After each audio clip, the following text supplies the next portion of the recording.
మా నాయకుడు బొమ్మన కరుణాకర్ రెడ్డికి సంబంధించిన కుటుంబీకులకు సంబంధించి ఆస్తి 2004లో కొనడం జరిగింది రికార్డుతో. ఎప్పుడు బొప్పర్ జోన్ అని అది ఏమి లేదు. వాళ్ళ స్థలంలో కాంపౌండ్లు కట్టుకున్నారు.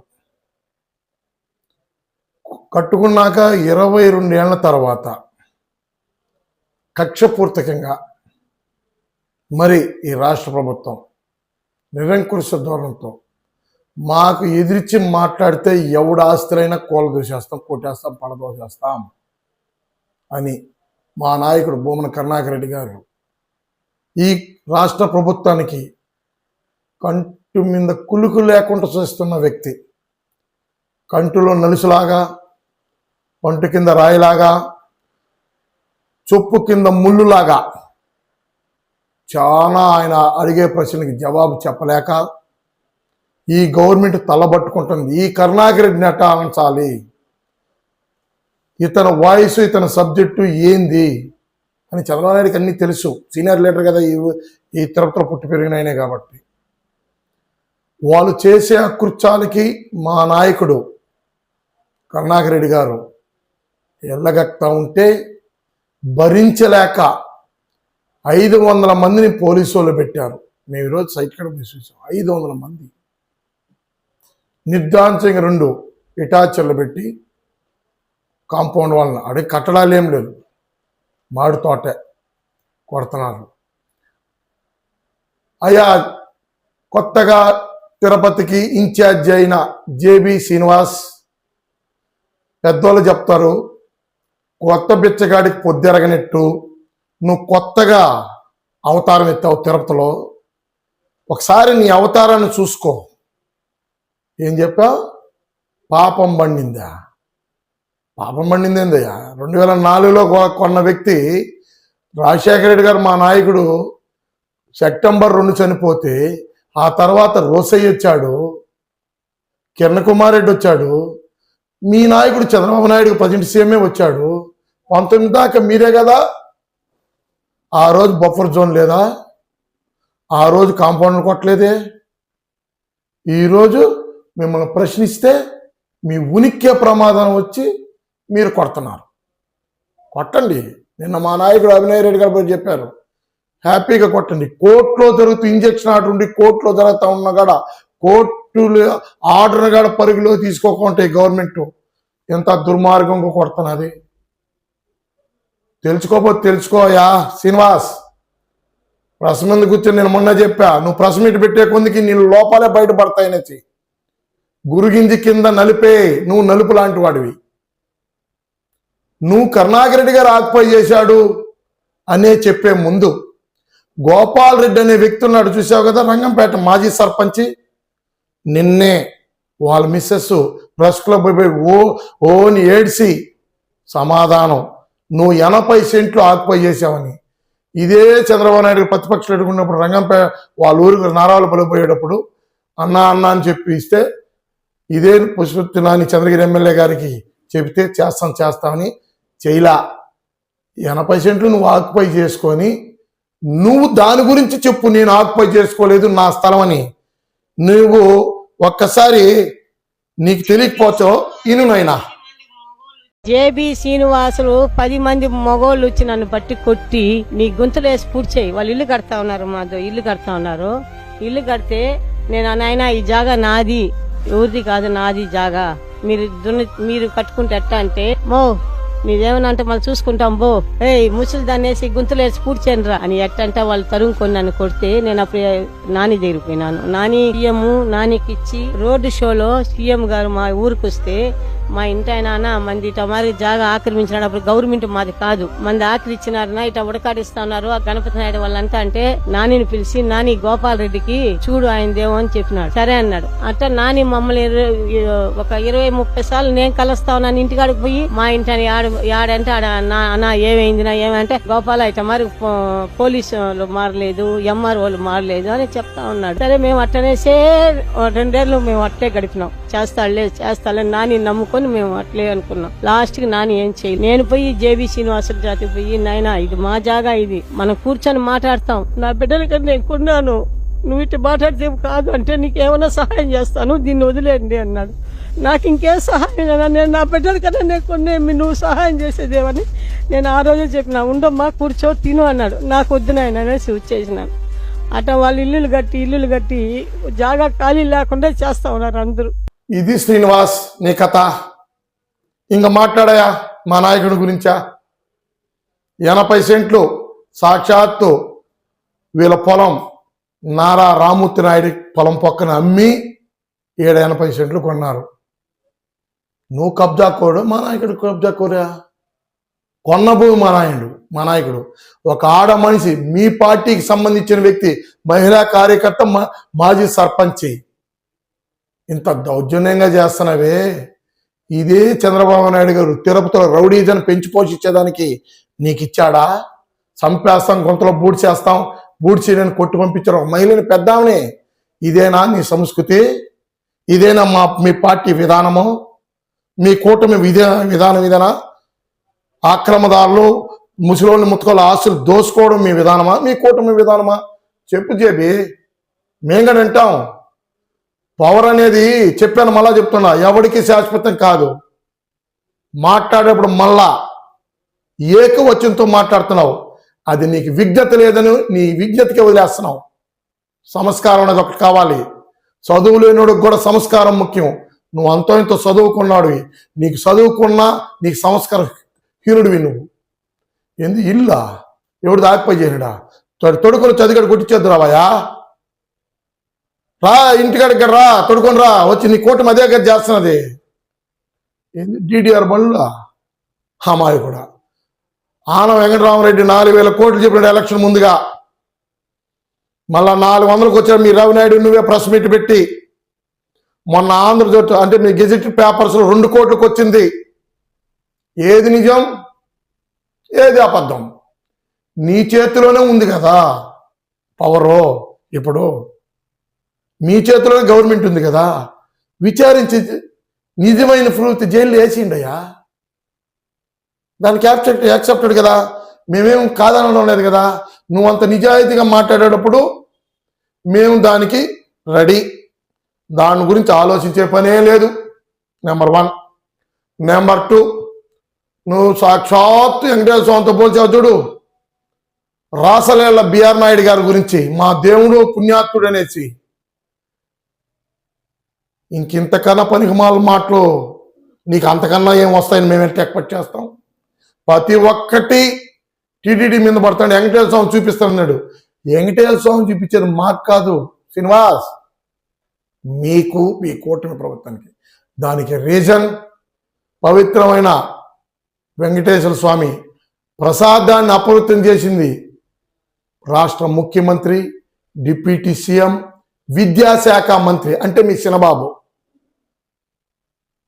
మీరు అపవిత్రం చేశారు.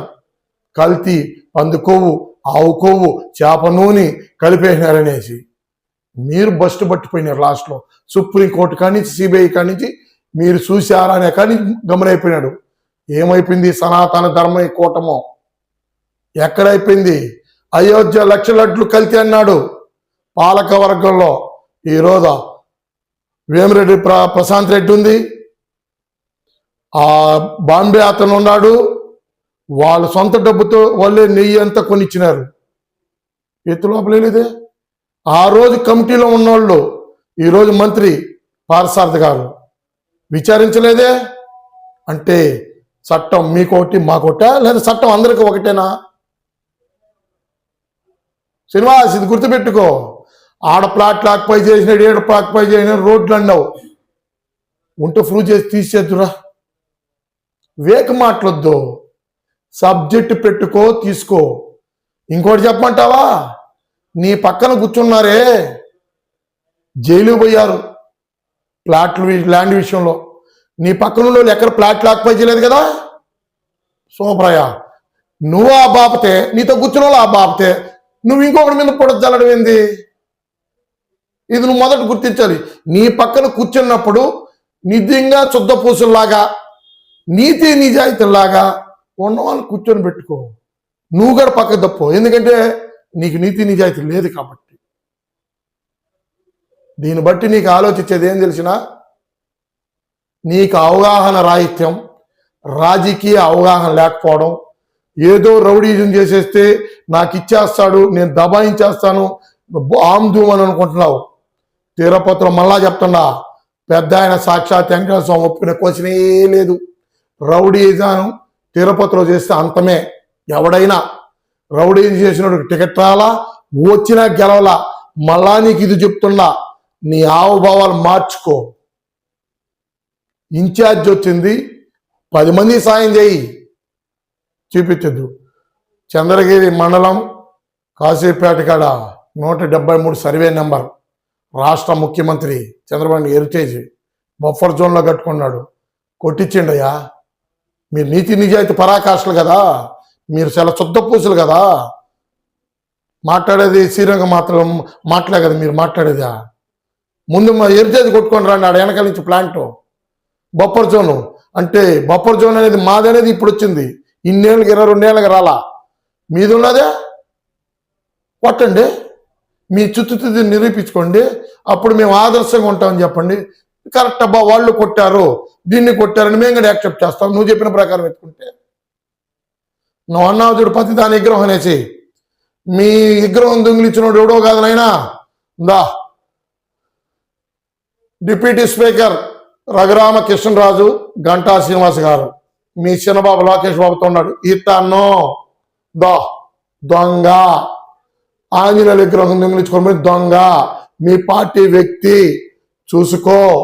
చూసుకోనైనా మా మీద మాట్లాడేటప్పుడు నువ్వు కూడా సబ్జెక్ట్ తెచ్చుకో, దేనికైనా బాగుంటుంది. ప్రెస్ వాళ్ళు ఉన్నారు కదా అని మాట్లాడేది అది రాదు. కాబట్టి చూసినా కదా లోకేష్ బాబుతో చెయ్యి ఎట్ట కలిపి ఉన్నాడో, రఘురామకృష్ణరాజు గంటా శ్రీనివాస్ ఉన్నాడు. కాబట్టి మీరు దొంగతనాలు మీ పార్టీ వాళ్ళు చేసేది ఏంది, మేము దాన్ని ఎలుగులోకి పెట్టేది ఏంది. టీటీడీ వ్యవస్థని బిఆర్ నాయుడు వచ్చినాక బస్ట్ పట్టించాడు ఈ పాలక వర్గం. Vigilance, police total failure. దానికి 2 ఆప్షన్ లేదు. పవిత్రమైన పుణ్యక్షేత్రంలో ఇలా చేస్తారు మీరు. ఆయన మహాభక్తుడంట, ఇంకలేదంట. రొమాన్స్, కిచెన్ రొమాన్స్ చేసుకుని దేవుడితో పోల్చినావంటే అది నీ విజ్ఞతకి వదిలేస్తా. అంత గొప్పోడంట. ఏమైనా అంత నీకు లబ్ధి చేకూర్చాడా నాయుడు గారా? నీకు ఎంత లబ్ధి చేర్చకపోతే అంతా పొగడుతున్నావా? చెప్పేటప్పుడు మనం మాట్లాడేటప్పుడు 10 మంది చూస్తారు, పబ్లిక్ చూస్తారు. ఏమరా ఈ మాట బిఆర్ నాయుడు గారు రాసలేల బిఆర్ నాయుడు కిచెన్ రూమ్లో బెడ్రూమ్లో రాసలేలతో బయట వచ్చిన వ్యక్తిని దేవుడితో పోల్చడం ఏం పోతాం మెసేజ్ అని కొద్దిగా ఆలోచించావా? ఆలోచించు శ్రీనివాస్, ఆలోచించి మాట్లాడు, సబ్జెక్ట్ తెలుసుకొని మాట్లాడు. ఆకుపైడు ఏందో ఆ కాంపౌండర్ కొట్టడం, మీరేదో సునకానందం పొందినట్టు పొందుతున్నారు. ఇంక ఈ గవర్నమెంటే రాదు, కూటమి ఉన్నంత అనుకున్నాడు. మేము కూడా 24 అనుకున్నాం. టీడీపీ రాజులు అనేది ప్రజలు నిర్ణయిస్తారు. ఫైనల్లో 29 ప్రజల్లో నిర్ణయించినాక స్క్రోలింగ్ పోతా ఉంటుంది టీవీలో, 3 రంగుల జెండాది కాంగ్రెస్ పార్టీ, వైఎస్ఆర్ కాంగ్రెస్ పార్టీది. అప్పుడు పరిస్థితి ఎలా ఉంటుందో మీరు కూడా ఊహించుకోండి. ఈరోజు సునకానందం పడిపోతే పవర్ ఎవరికి శాశ్వతం కాదు. మేమేదో పోలీసులను బెదిరించంట, మేము బెదిరిస్తే పోలీసులు అవుతారా? ఎవడో దొంగ సాములు పోయినారు, ఆ సైట్లో పోయినారు, మమ్మల్ని పంపిలా. అంటే దొంగ స్వాములకి, ఏబిఎన్ వాళ్ళకి, టీవీ వాళ్ళకి వీడియో తీసి చిత్రీకిచ్చేదానికి ముట్టుకు పంపించారు ఈ పోలీసు వాళ్ళు. మమ్మల్ని వానలనే వాళ్ళని పంపించలేదే, మేమేమో అడ్డుకోలేదే. కొట్టండి, మీకు ఆడికి వస్తాడు కొట్టండి అన్నాడు మా అభినయ్, మా నాయకుడు. ఎందుకు తెలిసిన? ఎవరు కొట్టించారో వాళ్ళే కట్టిస్తారు రేపు ఒకరోజు. కోర్టులో తేలినాక, కోర్టు మాకు తీర్పు వచ్చినాక. చట్టం కర్మ ఎవరిని వదిలిపెడదు, వెంటనే వస్తూ ఉంటుంది. మంచి చేస్తే మంచి, చెడు చేస్తే చెడు. శ్రీనివాస్, ఇది గుర్తుపెట్టుకో.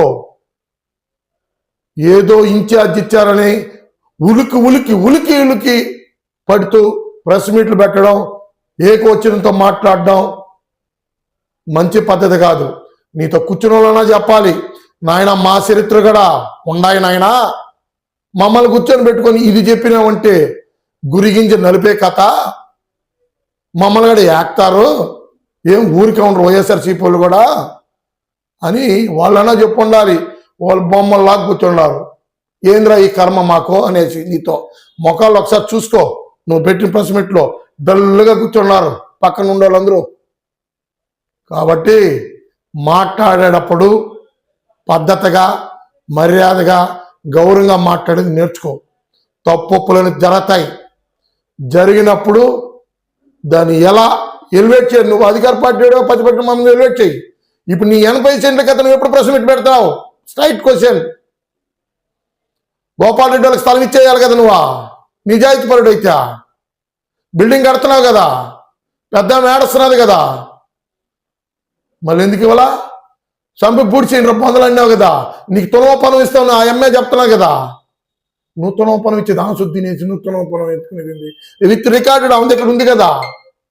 విత్ రికార్డ్ ఆ పెద్ద ఉంది ఇక్కడ, గోపాల్ రెడ్డి అనే పెద్ద ఇక్కడ ఉంది కదా. టీడీపీ వాళ్ళే కదా. అంటే మీరు టీడీపీ వాళ్ళు కూడా వదలరా? ఇది మరీ ఆశ్చర్యంగా ఉన్నదయా.